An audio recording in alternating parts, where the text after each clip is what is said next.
오늘은 저희가 조금은 특별한 시간을 마련했습니다. 리서치 센터장에게 듣는다 시간을 마련해서 저희가 이베스트 투자증권 리서치 센터장을 직접 이 자리에 모셨는데 사실 트럼프 대통령이 지금까지 중간 선거용이라고 평가가 됐었던 무역 분쟁이 조만간 합의 쪽으로 가는 것이 아니겠느냐, 좀 해결의 길미를 찾아가지 않겠느냐, 이런 실타래가 좀 나오고 있는 것 같습니다. 그러다 보니까 가장 강력한 분쟁 국가였던 중국과의 무역 분쟁도 좀 해결되지 않을까, 이런 기대감이 나오고 있는데, 여전히 우리는 뭐 강달러라든지 그리고 금리 인상에 대한 우려감, 이런 것들이 남아있기 때문에 과연 이분은 어떻게 평가하고 계시는지 직접 들어보도록 하겠습니다. 이베스트 투자증권 윤지호 리서치 센터장 모셨습니다. 어서 오세요. 네, 안녕하십니까? 네, 반갑습니다. 네. 자, 먼저 그 대외 변수부터 한번 여쭤볼게요. 네. 그동안 수많은 무역 분쟁들이 계속 진행이 되어 왔었지만 11월에 있는 트럼프 중간 선거 때까지는 이게 어느 정도 해결되지 않겠느냐라는 기대감이 남아 있었거든요. 지금은 어떻게 보세요? 그러니까 뭐 12월에 대해서 그 전에 갑자기 시진핑 주석과 네, 트럼프 네. 껴안고서 이제 해결되고 이러지는 않겠죠. 네, 그러니까 네. 우리가 이 둘의 관계를 먼저 정의해야 된다고 봅니다. 저는 보통 적대적 상호 의존 관계라는 표현을 쓰고 있는데 네, 그게 네. 적대적이죠. 왜냐하면 G2니까 그렇죠. 군사력에서도 있고 여러 가지 단순히 무역으로만 볼 수 없어요. 그렇기 네, 네. 때문에 이제 과거에 이제 많이들 예를 드시는 게 우리 프라자 합의 때 일본과 독일이 미국에 네, 네. 굴복했었고 우리 IMF 때 우리가 아시아 국가들이 미국에서 트라우마처럼 남아 있잖아요. 네네. 그렇게 쉽게 되지는 않을 겁니다. 그래서 제가 드리고 싶은 말씀은 11월 선거가 있으니까 그 전에 합의가 돼서 껴안고 해결되고 이런 문제가 아니라 네네. 뭐 굉장히 오래 걸리겠죠. 네. 근데 우리가 이제 그 내면을 잘 봐야 돼요. 이게 왜 분쟁이 벌어졌을까? 그러니까 미래를 겨냥한 전쟁이라는 거죠. 네네. 그러니까 미국의 타켓이 결국 어디에 있냐면 중국 제조 2025에 있거든요. 네. 아, 중국 너희들 오이엔 국가에 있어. 무슨 얘들이 첨단 기술이야. 뭐 이런 분위기입니다. 그래서 둘이 갈등은 완화되었다가 심화되었다가 완화되었다가 심화되었다가 반복될 겁니다. 네. 근데 그럼 우리가 여기서 막연하게 기다리기만 할 것이냐? 그랬을 때 좀 하나 정도 우리가 가늠 잘 봐야 되는 건 네네. 위안화 아닐까 싶어요. 네. 그랬을 때 어제 상당히 재미있는 발언이 있었는데 우리가 아바타의 제작자들 문은신이 현재 미국의 네네. 아주 중요한 정책 경쟁자잖아요. 근데 문은신이 그랬어요. 어제 위안화 강세를 유지하면 통화 조작이 아니다. 참 재밌어요. 그러니까 약세로 위안화 가면 약세는 조작이고 그렇죠. 강세 가는 건 조작 아니다. 어제 위안화 기준 환율 결정에 경기 대응 요소라는 걸 대입했는데 사실 금요일 날 나왔던 이슈인데 네네. 이걸 보면 원하는 거 뻔한 거 네네. 그러니까 길게 보면 어떤 일종의 80년대 프라자비와 비슷하게 요구하고 있지만 어쩌면 산업 정책 측면에서도 중국에 대해서 오버하지 말라. 그래서 제가 드리고 싶은 말씀은 이제 중미 무역 갈등 문제가 한 번에 봉합은 안 되겠지만 네. 우리가 충격의 정도는 계속 떨어지고 있기 때문에 네네. 어떤 영향력, 소위 증시에 미치는 영향을 좀 감소하는 그런 경향이 아닐까 이 정도로 그러니까 생각하고 있습니다. 실제 11월 중간 선거 시기가 됐을 때 네. 합의가 얼만큼 이루어졌는지가 중요한 것이 아니라 그쵸. 그 합의 단계에, 그러니까 합의 과정에 대한 시장의 뭐라고 할까요? 우려감이 줄어들었다는 점이 중요하다는 앵커분이나 저나 네. 이제 미국과 막 서로 안 좋은 말을 해도 그러니 하지 이제 뭐 트럼프 말이 놀랍지는 네네. 않잖아요. 네. 그러니까 시장에서 어느 정도 반영해 오는 게 그런 걸 의미하는 겁니다. 알겠습니다. 자, 그렇다면은 이런 우려감이 우리나라 증시에도 좀 빠르게 반영될 수 있을까가 더 궁금해지는데 예. 사실 우리나라 증시가 요즘 들어서 증시보다도 환율의 움직임이 그렇죠. 위안화랑 우리나라랑 너무 동조화를 보이다 보니까 딱히 우리나라의 원화 가치가 약해지면서 외국인들이 굳이 빠져나가야 될 이유는 없는데 위안화 가치 하락하면서 또 외국인들이 우리나라에서 좀 빠져나가는 것 같기도 하고요. 이런 동조한 현상은 지금 어떻게 보세요? 사회자분이 좋은 지적을 하셨어요. 환율을 말씀하셨거든요. 네네. 그러니까 환율이 뭐냐면 그 나라의 어떤 펀더멘탈, 그렇죠. 경쟁력입니다. 네네. 그러니까 결국은 미국이 강하고 펀더멘탈이 좋고 중국은 안 좋죠. 펀더멘탈이 그런 겁니다. 그래서 근데 여기서 한번 생각해 봐야 돼요. 여기서 방금 중국과의 어떤 말씀을 하셨지만 제가 요즘 가끔 세미나 가면 이런 말씀을 드려요. 네. 우리나라가 쌉니다. 뭐 식상해요. 싼 거 다 아는데. 네, 그러면 MSCI 기준으로 우리나라 12개월 선행 PBR로 네네. 터키가 0.9인데 한국이 0.93배거든요.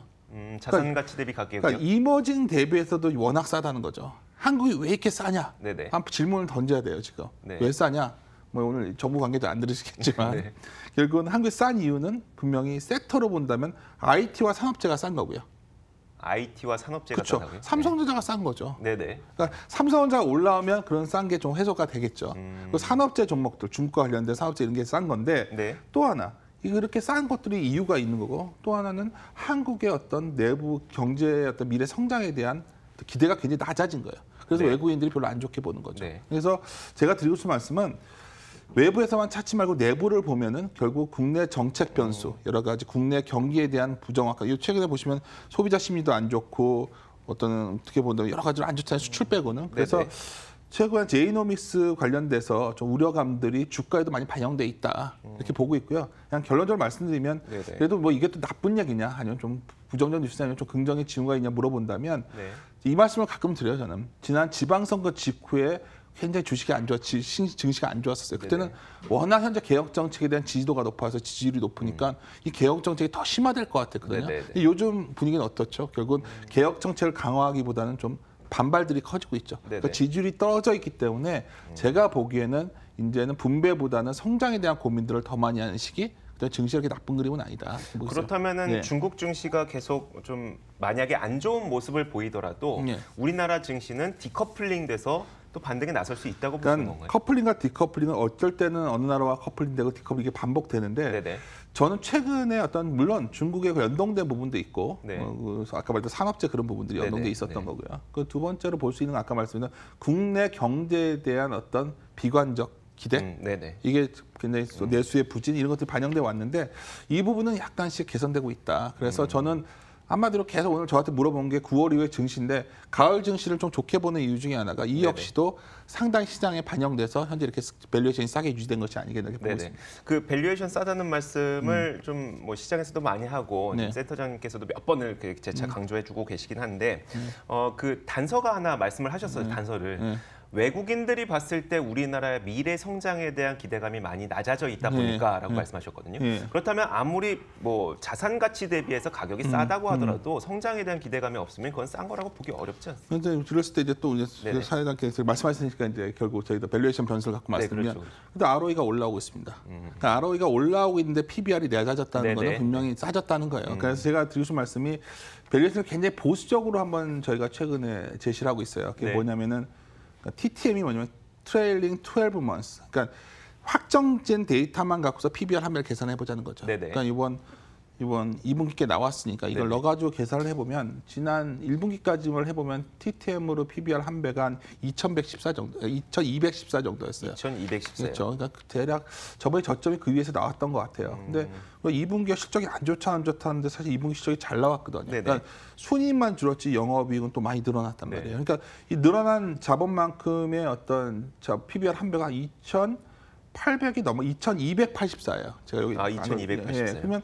야 이게 지금은 그런데 내년 상반기 때면 얼마 와 있을까? 그러니까 제가 드리고 싶은 말씀은 우리가 한 배 요즘 PBR 얘기하면 너 굉장히 올드한 아저씨다 이런 표현을 쓰시는데 계속 반복해서 제가 말씀드린 건 뭐냐면 뭐 이런 건 저런 걸 다 감안하더라도 최소한 거래소에 있는 코스피 네네. 200을 기준으로 본다면은 상당히 밸류에이션이 싸져 있고 다시 아까 잠깐 말씀을 드렸지만 그 싼 거의 중심에 삼성전자 같은 이런 대형주들이 있습니다. 네네. 네. 그러니까 싼 걸 사시면 된다 지금은 결론적으로 그렇게 말씀드리고 싶어요. 알겠습니다.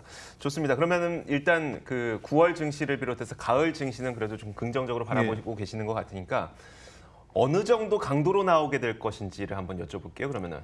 그렇죠. 이게 항상 지수가 어느 정도 올라갈 거 아니면 이제 여기서 방송에 나오면 이제 대량 점찍기를 합니다. 근데 사실 제가 다른 뜻이 아니라 저는 한 2,400 이상은 최소한 열어놔야 된다. 2,400에서 2,450 정도 지수로 본다면. 네네. 근데 여기서 제가 드리고 싶은 말씀은 굉장히 어떤 섹터 내 차별화 그리고 굉장히 종목 고르기가 만만치 않은 장일 거라는 거예요. 그러니까 일반 투자자들이 과연 이번 가을에 반등장을 표현하든지 네네. 어떤 그런 좀 상승 어떤 랠리 같은 거에 참여하기가 그렇게 쉽지 않아 보인다는 게 제 기본적인 생각입니다. 이유는요? 그러니까 기본적으로 이런 거죠. 오늘도 장에도 아까 잠깐 보니까 대형주들은 괜찮은데 코스닥이 그렇게 강하지는 않을 그렇죠. 거거든요. 근데 코스닥이 왜냐면 수급 구조가 그렇게 좋지는 않고 네. 뭐 여기서 제가 수급 구조를 뭐 여기서 어떻게 해서 말씀 여러 가지 제가 들은 여러 가지를 종합해 봤을 때 또 하나는 이번에 들어왔던 2분기 실적 시즌이에요. 우리가 이런 코스닥 하면 바이오가 굉장히 중요한데 네. 누가 뭐래도 우리 바이오에 대해서는 지금까지와 다르게 이 연구 개발비를 갖다가 지금까지 어떤 자산으로 인식해 주는 거에서 이제는 비용으로 바꿔야죠. 비용으로 네. 우리가 가이드 라인이 나왔기 때문에 그쪽 실적이 별로거든요. 그러니까 이것들이 반영해서 이번 실적 시에서 보면 기대치가 100이라면 80밖에 안 나왔어요. 이런 네네. 감안한다면 굉장히 좀 바이오 같은 데가 만만치는 않을 것이다. 반면에 그나마 IT 쪽에서도 괜찮은 게 결국 IT는 괜찮은데 굉장히 반도체나 몇몇 쪽에 국한되어 있을 거라는 거죠. 네네. 그래서 선별하는 싸움이기 때문에 그게 뭐 말은 쉽지 네. 간단하겠는가. 그렇지만 뭐 어렵게 생각하시지 말고 그냥 지수로 본다면 싸져 있는 게 오른다 생각하시면 또 어떻게 보면 뭐 삼성전자도 보이실 거고 네, 또 아까 네. 성장하는 거는 MLCC 관련된 삼성전기도 보이실 네, 네. 거고 네. 뭐 배터리 같은 데도 좋아지고 있으니까 그렇죠. 삼성 SDI도 보이실 거고 뭐 이런 식으로 좀 좁혀 가신다면 그래도 해볼 만한 장이 아니겠는가 이렇게 보고 있어요. 알겠습니다. 자, 이어서 저희가 대외 변수 또 한 가지만 예. 얘기를 해보도록 하죠. 금리 인상 변수인데 예. 사실 우리나라의 통화정책 회의는 이제 내일 예정이 되어 예. 있고요. 그리고 9월 말에는 또 FOMC가 예정이 되어 예. 있다 보니까 과연 미국에서는 일단 추가적인 금리 인상을 올해 안에 한 번은 더 할 것 같긴 한데 예. 우리나라는 어떻게 될 것인가? 일단 금리 전망을 한번 해볼게요. 제가 뭐 채권 애널리스트가 아니어서 네네. 조심스러운데 네.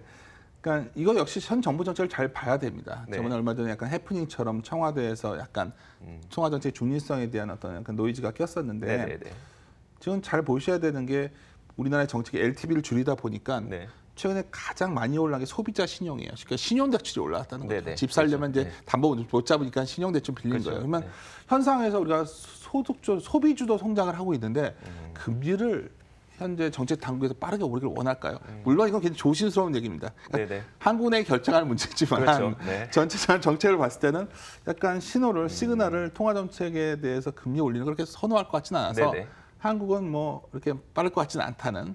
근데 미국은 갈 길을 갈 것 같아요. 워낙 잘 나오고 있으니까. 네네. 트럼프가 저런 말을 한다 그래서 미국 연준의 어떤 중립성을 훼손할 수는 없는 상황이거든요. 네네. 그래서 결론적으로 말씀드리면 미국은 가던 길 갈 것 같고요. 한국은 빠르진 않을 것 같다. 근데 우리가 그 금리를 전망하는 이유는 사실 달러 가치 때문 아니겠습니까? 예. 사실 금리를 올리게 된다면 우리가 그 교과서에서 많이 배워왔었던 예. 것처럼 달러 가치가 또 상승을 하게 되면서 그동안 우리 시장을 힘들게 만들었던 것도 달러 강세였으니까요. 예. 그런 현상이 다시 나타나지 않을까에 대한 걱정은 어때요? 참 이게 지금 작년에 달러 인덱스 기준으로 최고 수준을 못 넘어갔죠. 금리가 그렇죠. 거의 올라갔지만. 104, 아까 105. 교과서 네네. 얘기를 하셨는데 결국 우리가 국제무역력 책을 보면 네.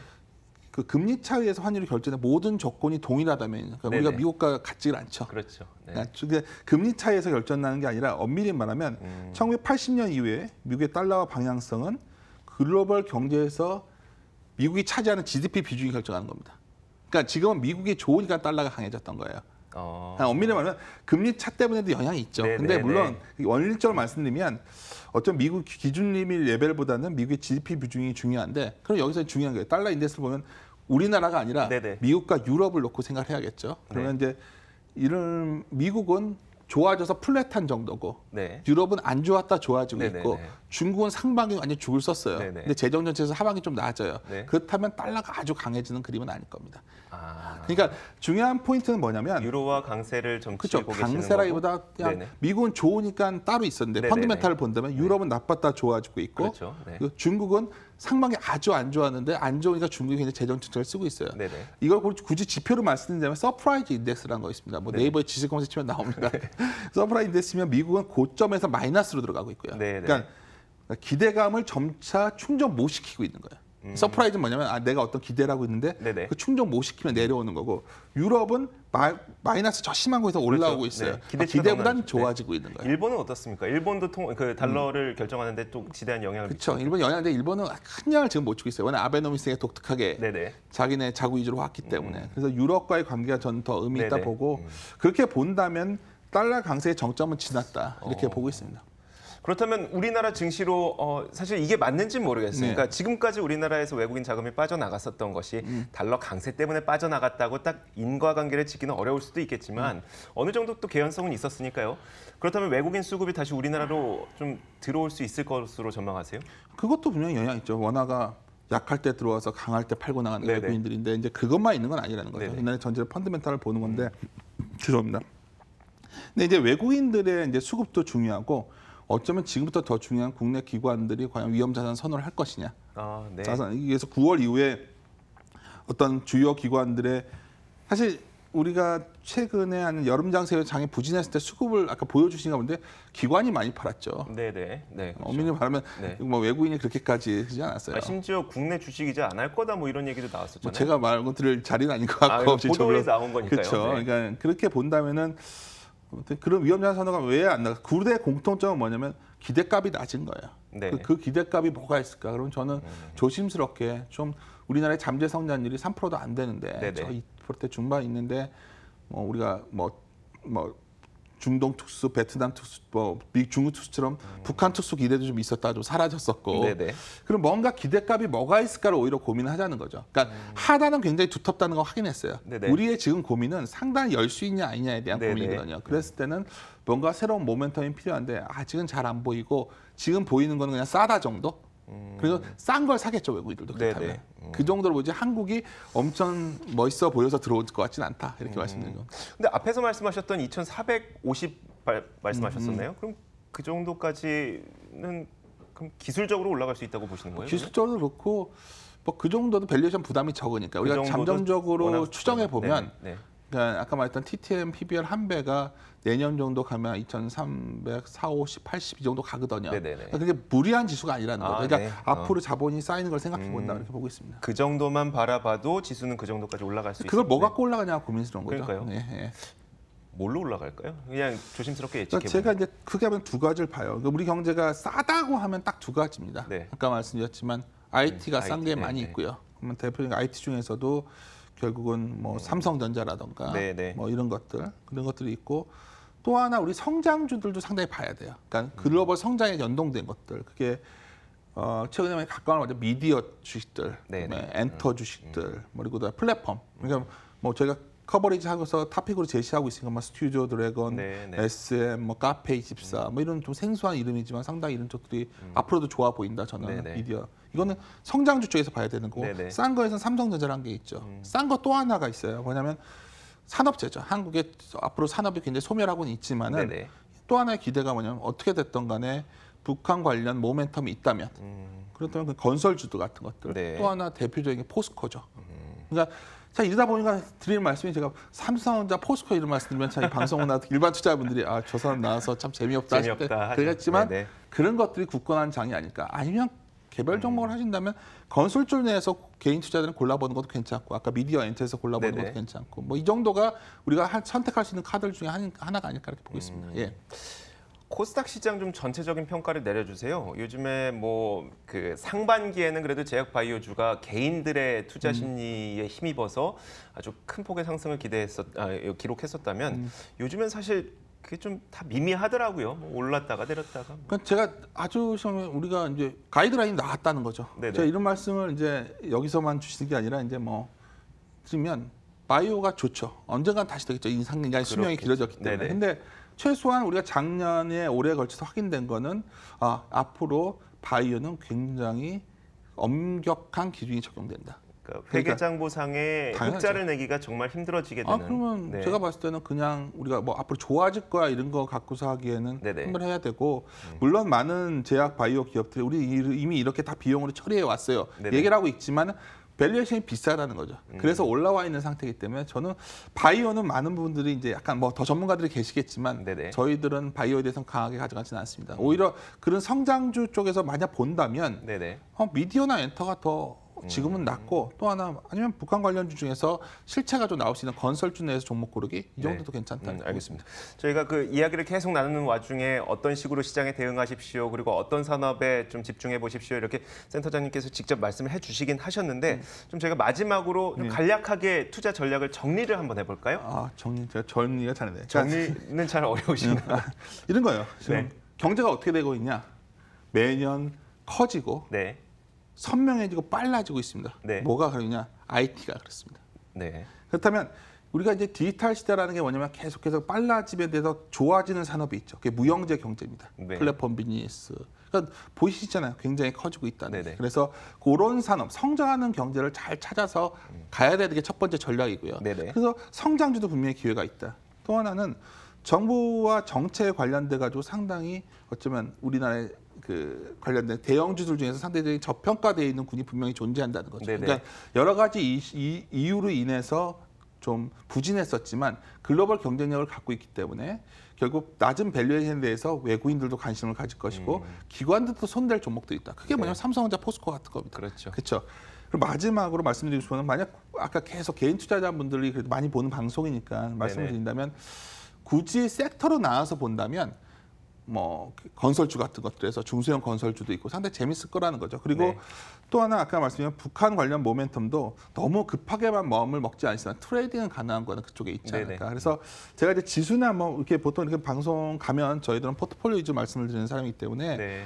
여기서 뭐 무슨 주도주가 뭐고 섹터가 어디가 되고 이런 거보다 사실은 하나하나 좀 디테일하게 보셔야 돼요. 그러니까 너무 막연하게 뭐 여기가 좋아지고 이렇게 하는 게 아니라 그 다음 단계에서 저기 방송을 제가 말씀을 못 드리지만 네네. 그 중에 정말 좋아지는 것도 골라내시면 됩니다. 뭐 여기도 커버리지 종목이니까 말씀을 드리면 게임주도 다 안 되는 게 아니었죠. 그렇죠. 네. 뭐 예를 들어서 뭐 펄어비스 같은 회사는 실적이 좋잖아요. 네. 그러니까 그런 식으로 결국은 뭐 마지막에 전략이라고 굳이 요약을 한다면 좀 더 결국 모든 것을 가늠하는 저울은 실적이니까 실적은, 네. 조금 있으면 3분기 실적 나오지 않습니까? 네네. 그때 좋아질 것들을 빨리 찾으셔야 된다. 그러면 분명히 해볼 만한 장이 아니겠는가 이렇게 판단하고 있습니다. 3분기 실적도 그렇고 이제 계속 실적 전망치가 상향되는 기업들도 그렇고요. 예. 그런 종목들은 또 많은 분들이 이제 또 검색을 해보고 그리고 검색하면서 공부도 하고 공부하다 보니까 사고 싶은 매력도 느껴지고 그쵸. 예. 그러다 보니까 또 이제 투자 심리가 개선되는 그런 효과들도 있으니까요. 실적이 좋아질 것으로 기대되는 종목들 참 원론적인 이야기긴 하지만 정답인 이야기를 또 해드릴 이 수밖에 나왔으면 없습니다. 역시 다 재미없어 하실 텐데 그게 뭐 답안지는 원래 keep it simple, 심플하게 네네. 그냥 유지하라는 거거든요. 네. 심플하게 생각하시는 게 현 장세 그렇게 보시는 게 어렵지 않은 장세입니다. 근데 너무 복잡하고 뭔가 여러 가지 음모설, 시나리오를 넣다 보니까 좋은 종목이 잘 안 보이는 그런 네, 상황 네. 아닐까 싶네요. 알겠습니다. 오늘 굉장히 소중한 이야기 잘 들었습니다. 지금까지 이베스트 투자증권 윤지호 리서치 센터장과 함께 이야기 나눠봤습니다. 말씀 고맙습니다. 네.